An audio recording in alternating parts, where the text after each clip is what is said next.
Welcome to the debut episode of a new series I like to call Collectors Spotlight, where I will chat with collectors around the globe about their love of music and physical media. In this installment, I touch base with my good friend Josh Venable from Tulsa, Oklahoma. He is an avid collector of all things physical media, and with a long history in radio as a DJ and program director, you can imagine he comes with a lot of great stories.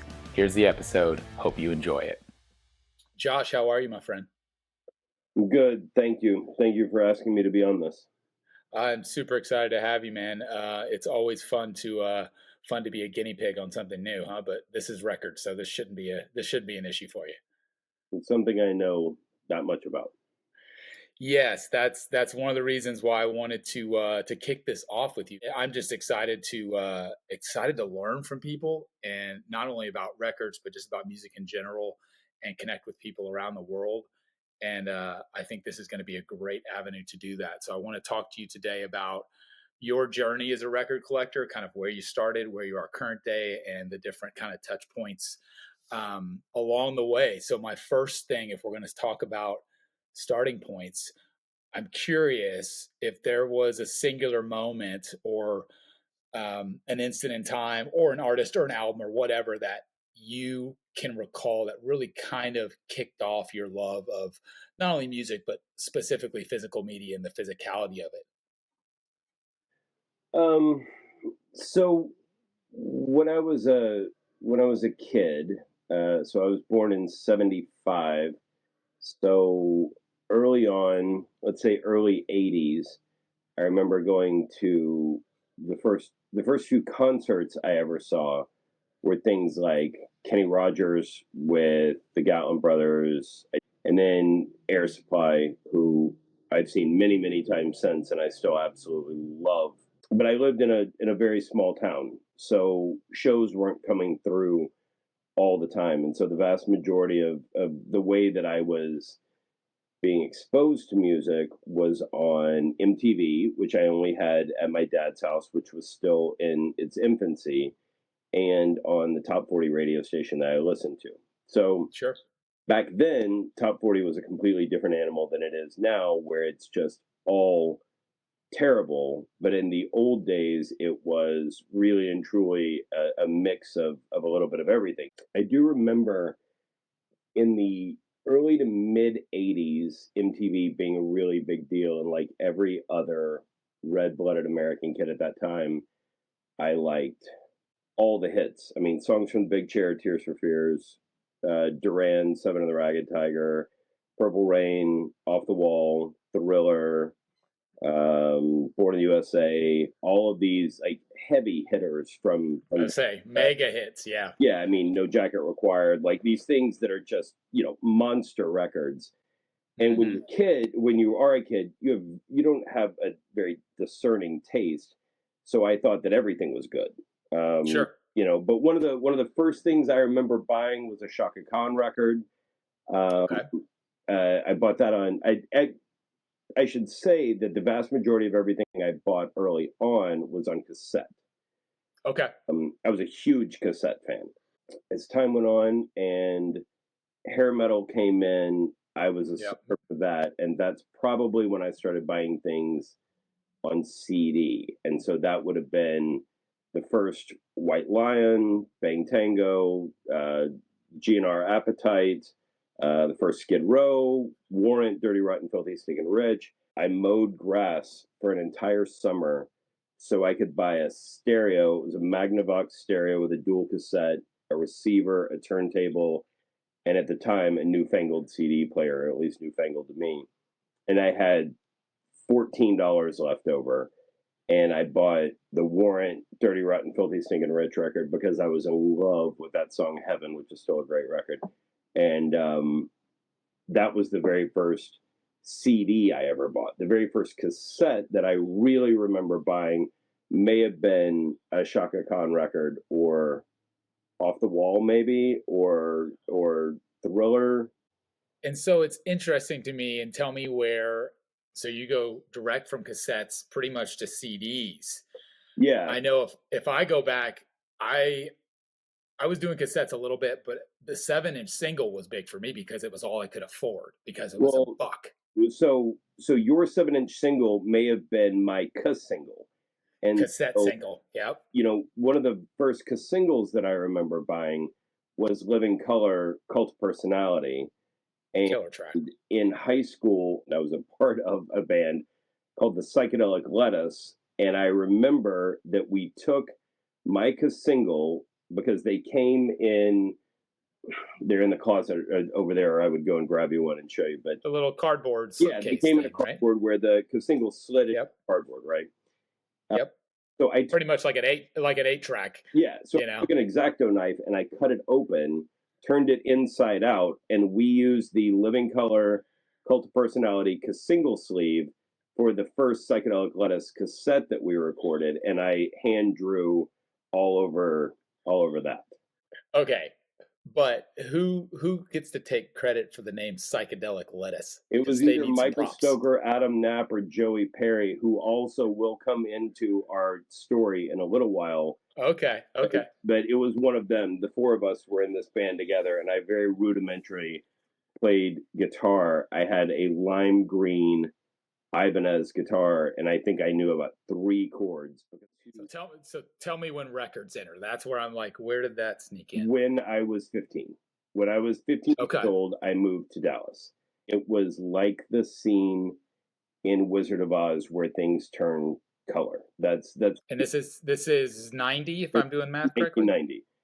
And it was just like that. It was like your eyes are opening for the first time. And I remember turning on the Edge radio station in 1990. Mhm. I was sitting in the driveway of my aunt's house in Bedford, and they played the acoustic version of Pop Song 89 by REM. They played In Excess, Never Tear Us Apart, and the Cult, Firewoman, or Edie, one of the two. It was something off Sonic Temple.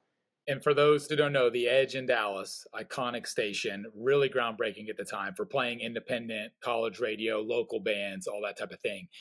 In 1990, that was still possible, and the Edge was, dare I say, a leader in that across the country for major market stations. Yeah, it was one of the first alternative stations in the country. There were only a handful that had beat the Edge to the punch.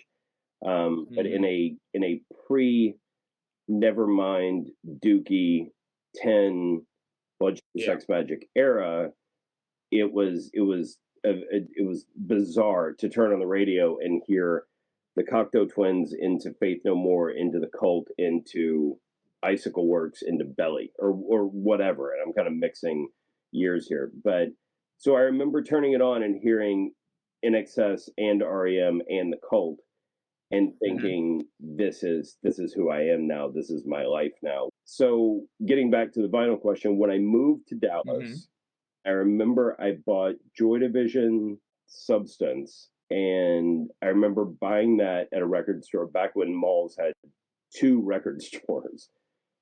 Yep. But that was one of the very first things that I remember.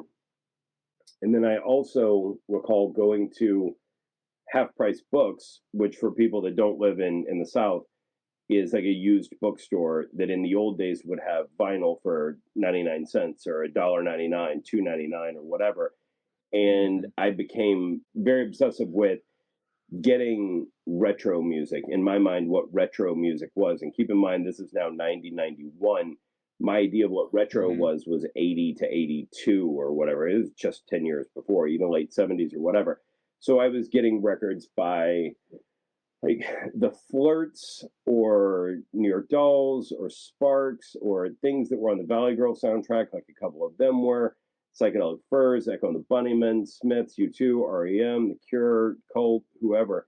So was the cheap factor, and I'm assuming a main driver of going to vinyl because CDs at this time were 15, 17, $20. Yes.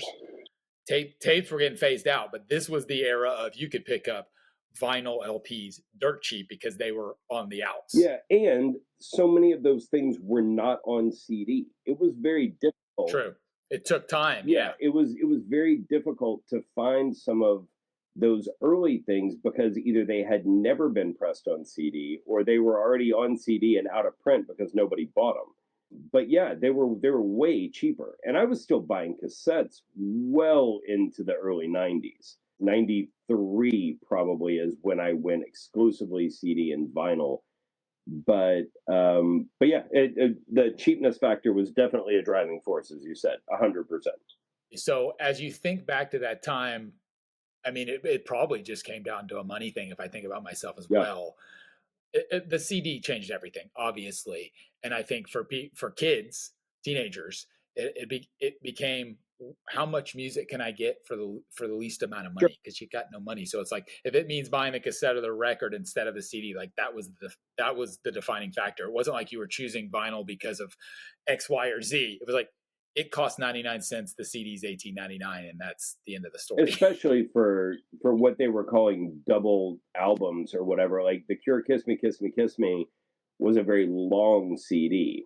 I mean, they put 71 and a half minutes on it or whatever, and so they jacked up the price. Well, I could get the Yep. cassette with a few less songs or one less song or whatever it was, and go get Pixies Trompe Le Monde for the same price that I could get Kiss Me on CD. I'll take the two Yeah. sets, 100%. So at what point, and we're going to go, I would suspect fast forward a little bit.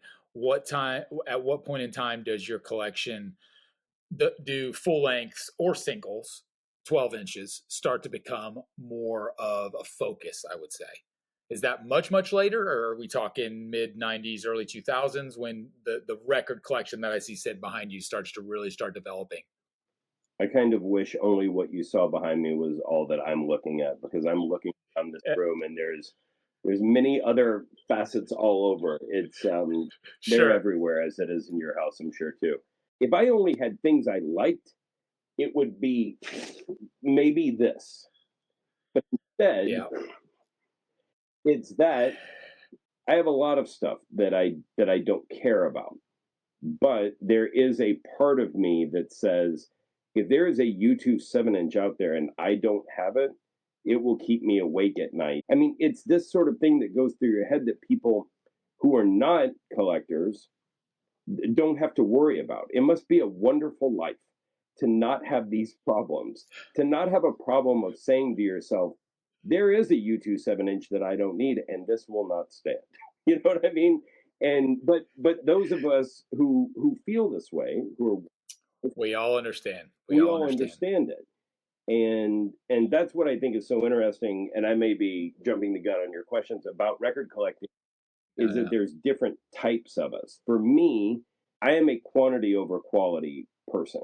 The idea is when someone says, "Well, what else do you need?" and you say, "All of it. I want it all." The answer is always more. So do you consider yourself like because obviously you even said it yourself that a ton of the stuff is you own, a ton of stuff you own is not stuff you necessarily like. So to me, that immediately starts towards you being somewhat of an archivist or a preservationist, like for a specific genre, artist, era, whatever it may be. That is that where you're headed in your 100%. mind? Like, Um, I okay, and I don't want to oversell this because I don't want it to seem like more grandiose maybe than it should be, but I truly feel like my daughter just walked out of here. You saw her in here a second ago. When let's say that if she ever has a kid, let's say that my daughter has a kid one day, is that kid going to ever know who the Flirts are? The answer to that question is definitely not. And why would she? Because that is music that was made in the early '80s. There's no reason for her to know that. But if I have it in this museum that is my house, then at one point she will be able to say, "What is the Flirts? Why is this song 'Don't Put Another Dime in the Jukebox' one of your favorite 100 singles of all time?"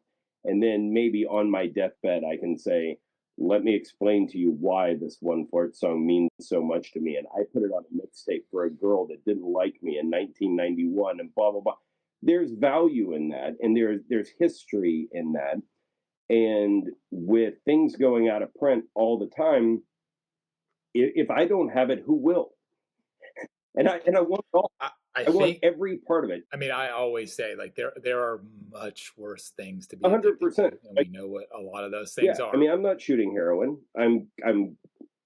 I'm trying to find every Velvet Underground version of heroin. How about we do that? Maybe that to Very me is nice. I like that so yeah. segue. So I wanted to touch on one thing because I think this is something I'm realizing more and more, and you were touching on it. The idea of your daughter's daughter, your grandchild, eventually being able to discover something because you own a physical copy of it. I feel like discovery is so critical and is only going to become more important, like you said, because things are going out of print, and because the mechanisms of discovery of new music today that generations are growing up with, which is scrolling through hundreds or thousands of albums, artists, songs on their phone. It's absolutely overwhelming. And so I feel that as well. The fact that what you're doing is curating essentially a library of media that will live on, whether it's through your children or your children's children or whoever ends up with your Right. collection. They're real things that we're just kind of renting temporarily until someone else owns them, and there's a lot of Well, I discovery plan in to that. be buried in a mausoleum with all of this. I don't really want anyone Take else it to to the have it. This is grave. mine. I like that. I like that. That was actually my very last question. What do you hope or plan for your collection? You already answered it. Be buried Yeah, I with it. mean, truthfully, I really hope that my daughter appreciates this at some point. Have you seen that thing online where the girl inherited her late father's record collection, and so every day she listens to a record from her dad's collection? I did. Like, I think That's that's incredible. fantastic. I don't know that my daughter will really love Alkaline Trio, and I wouldn't want her to listen to everything in the discography if she's not into it, or Funland, or whatever it might be. But I do like the idea of my kid being able to pull something out and go, "Oh, holy crap! My dad is thanked on the inside of this record. Oh, holy crap! Jack White signed that for my dad whenever he met Jack, or whatever it might be." Like, that to me, I think Yeah. there's a lot of worth in that, and that would make me happy if No, I were absolutely. dead. I think. Okay. So you have a museum of physical media and artifacts, as I can see from the background on the wall, and I know you've got a massive collection of those things as well, Star Wars related. Talk to me about when you're actually working with. When I say working, because it is work, believe me, to keep up with all that stuff, to collect it, manage it, and organize it, and all. It's a full time job in itself. Talk to me about any rituals, any pet peeves, any things that you do that others on the outside would look at and just be like, "Really? Are you really going that far?" Or things that other collectors do that you're like, "Oh no, never do that." Like, what are some things that come to mind? I don't think I'm out of the ordinary on most of that stuff. My stuff is all alphabetized. Um, I don't do it by genre. I don't do it uh, by year Interesting. chronologically. I mean, I have known people that. Um, oh, I guess there is one pet peeve that some people have. Like, if you are, would you put Sex Pistols and PIL in the same group? I wouldn't. That's that's not that's not how, I no. wouldn't either. So Do you put solo Beatles with Beatles? Do I right. hear that one all the time too. Like, are they, or do you put what? Here's a question: Tom Petty and the Heartbreakers, are those all going under P for Petty or T for Tom No, Petty and the Heartbreakers? they You all P for go under Petty? P. Same with me, even though it's technically a band name when he's with the Yeah, Heartbreakers. You got to make it. but These are hard yes, choices. and I like that you said that kind of with a straight face, because it is a hard choice, and I understand that. Where do the B-52s go? Do they go B at the very beginning, or do they go BF? For me, it goes BF. That's the way that I see. For Yes, me, I the would do the answer to same. all of this is how easy I can find something. So it's not for everybody Yes, else, yes, and I don't give a rip what anybody else would say about the way that I organize. It's and again, for like my friend Autograph Dave, who puts all of, Graham Parsons solo records and Flying Burrito Brothers may go together, or all John Lydon stuff goes in the same thing. And that's Whatever fine. makes If that sense. works for him, then that works for him. Go to town. If that's easier for you in a pinch to go Yeah. and go, oh, I need REM. Oh, but where's that baseball project? Where's that big hand job? If Yeah. everything is right there in the R's, more power to you. Absolutely. How many times over the years have you went, and this will get into cataloging and how strict you are with it. Have you gone to find something that you know you own and you're like, motherfucker, I know I own this, but it just got out of place? Like, Okay, talk about things keeping me up at night. mm-hmm. Um, there have been records that I have been literally laying in bed at night one night and said, I wonder where that Hagfish 7 inch is. I haven't seen that in a long time. Let me go look. It's not here. Oh, And that dear. will turn into a 2 hour, Mm-hmm. going in the attic. I know it's here. I know it's here. The thing that has made that a lot better is Discogs Of course. and being able when you actually do have everything on Discogs, that if you put it in there, then it's somewhere in your house. Yep. So if it says It's a backup. I have 2 copies of this Hagfish 7 inch, then you can sort by when you added it, and you see that you also put a Hefner 7 inch at the same time because you were doing H's on the 7 inches, but the Hefner 7 inches there, the Hagfish is somewhere near the Hefner, so you can go to bed that night and blow it off tomorrow. If it wasn't, that would be an issue that I would have to worry about. But talk to me about um, when you walk into a record store. How often do you go to record stores these days? And when you walk in, is there an artist or artist that you always check for just to see what they've got? Even though you may already own everything by them, you're still checking in case they have a different version, different pressing, those types of things. What are those artists for you? Morrissey, Smiths, U2, REM, Cure, The Judies, Alkaline Trio, Descendants, Ash, yeah, all Mr. T Experience. All of my favorite bands are the ones that I will go to all the time. But going back to what you said a second ago, how often do I go to record stores? Um, I go regularly, and especially when I'm out of town, because I feel like I've gotten everything that I really need from the stores that are here, unless they get new stock in, which is why I go to the stores here. Um, Yeah. and I know that this may be the worst thing to say, but some of the best record stores in the world are called Discogs and eBay, and I hate to be that Absolutely. guy. Well, especially when you're searching for rarities and you know what I mean. When you've got the bulk Right. of what If you're looking for you Metallica, want, the Black Album, you can buy it at Target. If you're looking for a totally. Judy 7 inch, well, then they're not going to have it at Target.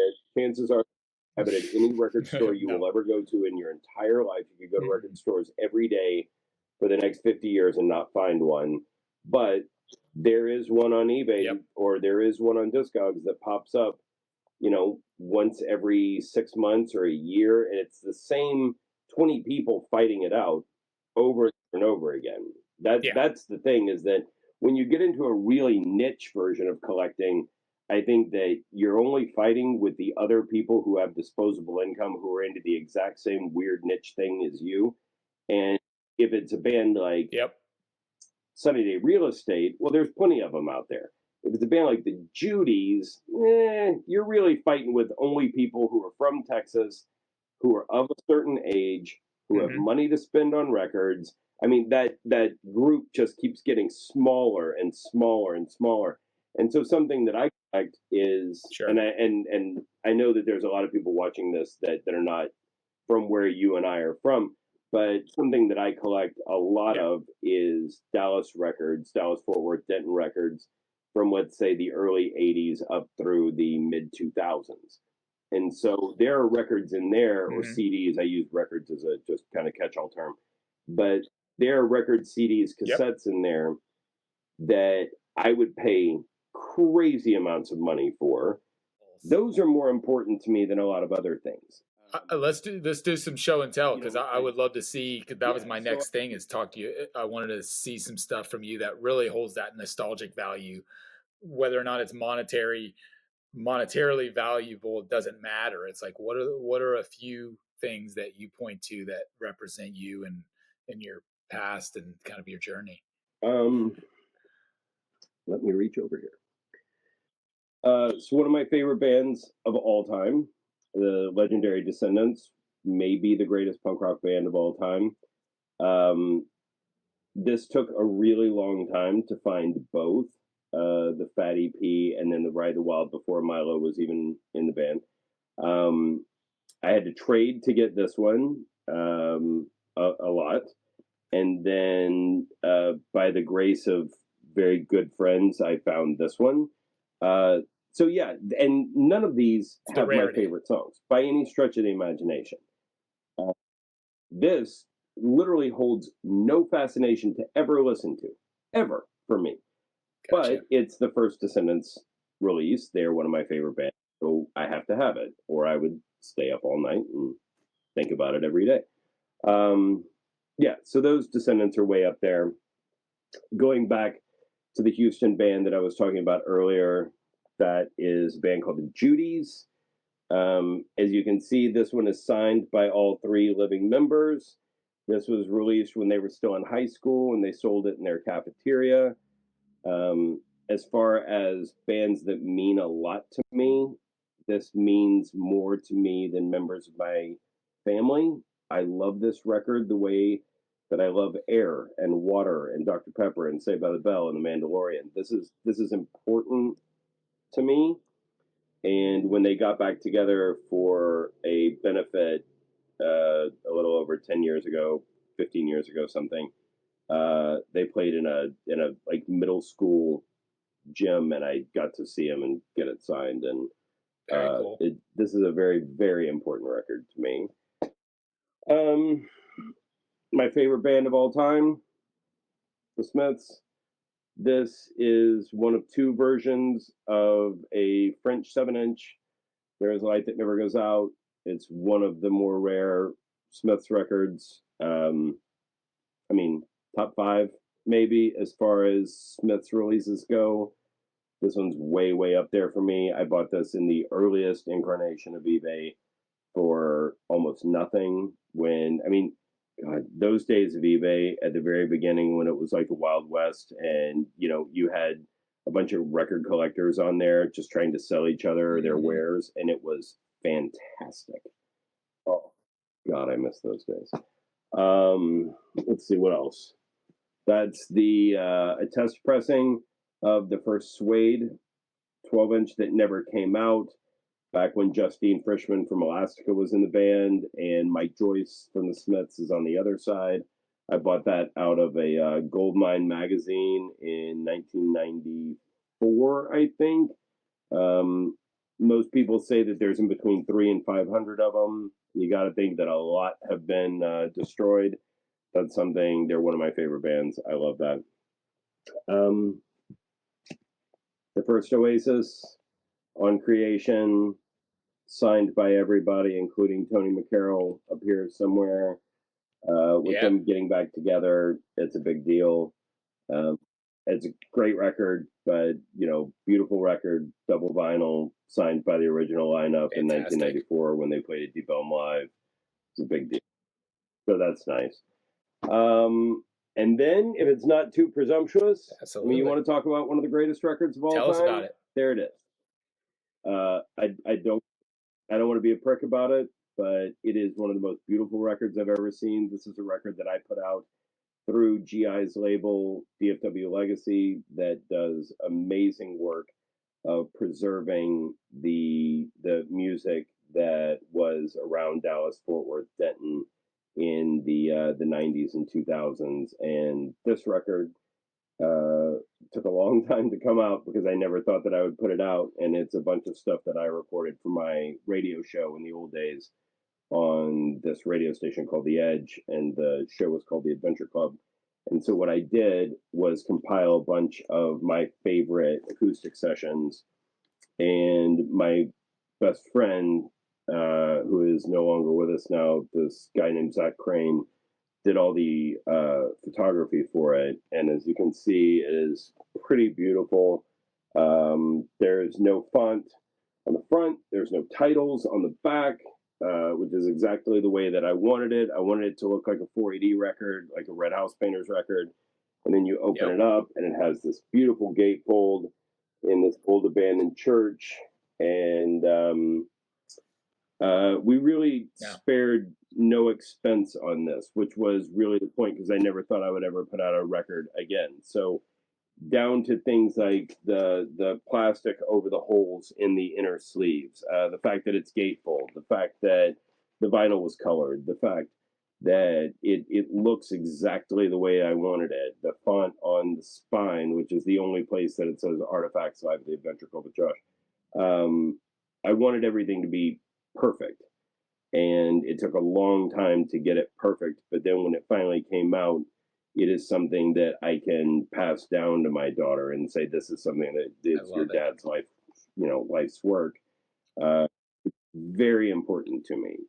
The idea of holding this record, even though I'd been, I did hundreds and hundreds of sessions, and I've been on the radio for 30 years. Holding this record kind of trumps a lot of that other stuff, because going back, because it's physical. That's it. Because I can hold it. Because everything that I did for 30 years was in the radio waves. It's just out there, and once it's out there, it's gone unless somebody recorded it. But this is a time capsule of that time in my life when I was on the radio for so long, helping to break bands and introduce people to local bands. That was a big deal for me. And now, in case you missed that era, you can go back and relive it through this, or if you were there, you can relive it through this, I guess. It's been a true gift across the board to everybody involved, ourselves included.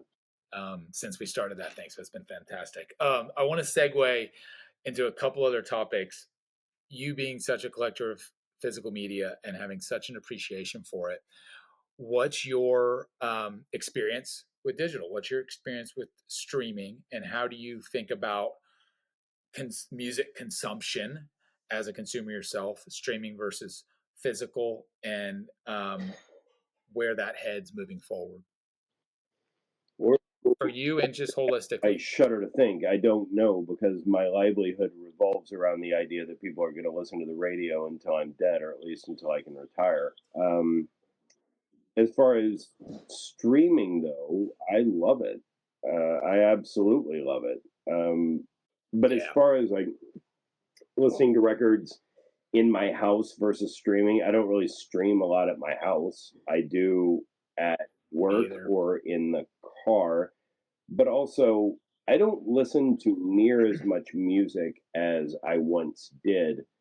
I remember I don't remember if it was Dan Rather or it was Peter Jennings or Tom Brokaw or somebody. It was one of those, like, those those anchors in the big anchors, talking head people.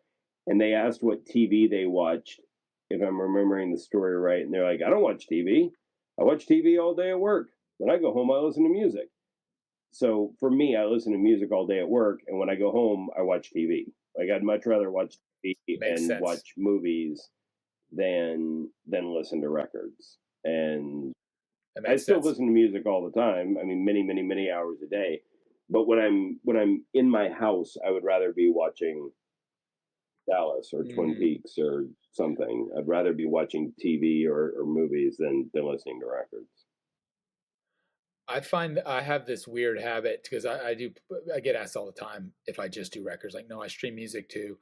A lot of times what I'll do, which maybe is weird or unique to me, is I'll have the record and I'll be listening to it in this room and enjoying it. Maybe it's something that was just reissued, or even a new album. And then when I go to stream, like, let's say I'm getting in my car and need to drive somewhere, and I'm like, what am I going to listen to if I'm going to put music on? I'll typically go to that same album that I was listening to on record, and I'll like continue, because like I'm kind of in that mode. And so I feel odd in that sense, that it's like I was listening to that at home and now I'm choosing to listen to it again. It's like, because that's kind of the mind space I'm in. So that's, I treat the two almost as equals. It's not like I get in my car and then like put on a random shuffle or some random playlist. I certainly could. I just never find myself doing that. I stick with what I actually own. physically The too. good thing I think for me about streaming was really the idea of kind of the art of the mixtape from when I was young. That, like so many other people, I think I have pretty schizophrenic taste. Where at some point, if I'm wanting to listen to Elvis Presley's version of Unchained Melody, the very next thing I might want to listen to is Sunny Day Real Estate. Well, like I'm not going to go and put on some Elvis record or some Sunny Day record because I don't want to stand up and go and get something else nonstop and after a song and a half and then flip it and then go and grab that 7 inch which only has two songs on it. And I mean, it's all of that. There's an idea of being able to put all of those songs on one playlist and go, okay, I'm going to listen to Hmm. Goldfrapp, then I'm going to listen to Sunny Day, then I'm going to listen to U2, then I'm going to listen to whatever, ABBA, then I'm going to listen to something else. And I can just hit play on it while I'm cleaning my kitchen. And I can hear all of that instead of having to go and, hand back like all of these things. So if I play that back a little bit, then tell me if I'm wrong. It sounds like to me, and I've had this conversation with George DeMarc, who you mentioned earlier, but it could be a topic for anyone who's got a large collection, or certainly a large curated collection that gets into that kind of archival territory. Are you fatigued from it all?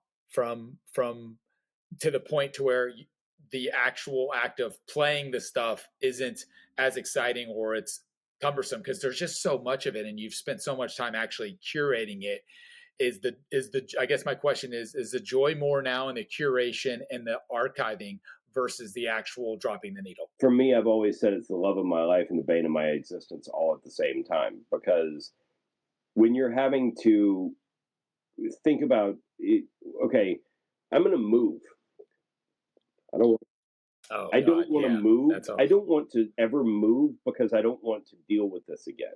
Like when it starts taking over that part of your life and it's not just, oh yeah, I have some records. They're on a shelf in the den. Good for those mm-hmm. people. I want it all, but I realize that I have that thing that makes you want to collect more and more and more, especially for your Mm-hmm. favorite bands. Thanks so much for checking out the conversation with Josh. Unfortunately, we had some video issues right at the tail end, so we didn't get to say our goodbyes on camera. But hope you enjoyed it. Looking forward to future episodes of this Collector Spotlight series. If you're interested in being interviewed for the Collector Spotlight series, just go to ntxvinyl.com/collector spotlight. And that will give you a quick form for you to fill out, and I'll be choosing people over the course of the next many months as I shoot more episodes of Collector Spotlight. So thanks a lot for watching, and we'll see you soon.